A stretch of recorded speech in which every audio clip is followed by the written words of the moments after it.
the pandemic, because it's attracted so many, so many super rich people from finance, investment, real estate, and now technology. Obviously, Miami's had a long-term relationship with New York, sometimes called the sixth borough. But now it's attracted a lot of venture capitalists and entrepreneurs and media types from the West Coast. So, waterfront houses that used to be a few $1 million are now 10, 20, 30, $40 million. If you go to Palm Beach, $100 million. So that has exploded inequality.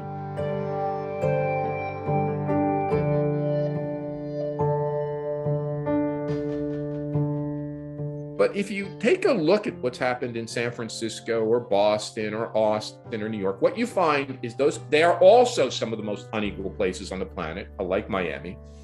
What happens is the truly rich and then the creative workers, the tech workers, the scientific workers, the engineering workers, the MBAs, all do well. And in fact, do well enough to afford expensive housing.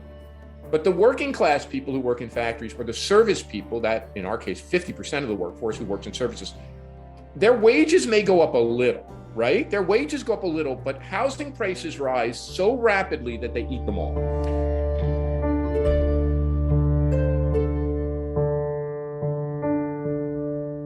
Miami was already one of the most housing cost burdened metropolitan areas in the country. That means the share of income people spend for rent or to own their home, with one of the highest housing cost burdens in the country. Well, what this new economic boom, the Miami moment, has done has put extraordinary pressure on our housing market. And so for less advantaged people, and now add the Champlain Towers tragedy to that, which means that the last remaining stock of affordable housing, older condominium buildings that are 40 years plus old. Now, many of those will be decommissioned. They'll have to be recertified. There'll have to be improvements. They'll have new assessments. Some of them will be decertified. They'll become luxury. Those will become luxury housing. So now we're removing a stock of affordable housing.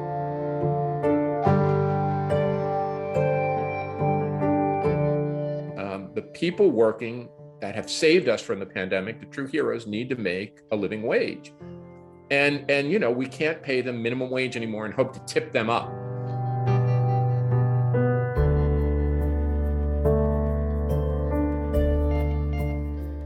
Toronto has built a pretty inclusive economy. Crime is pretty low.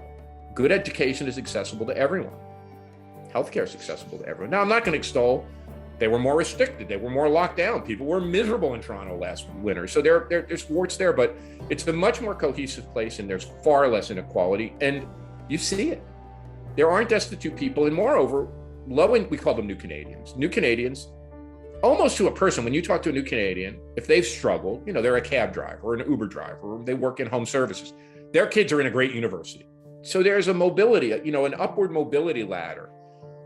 We're already failing that. Our urban schools remain challenged, although they've gotten better. Too many people are forced or choose to put their kids in private schools. Too many people have retreated in gated compounds. We're starting to look more like already, I say this, with our image of a Latin American city, with the rich in their one world and workers and the poor in another world. That's already happening.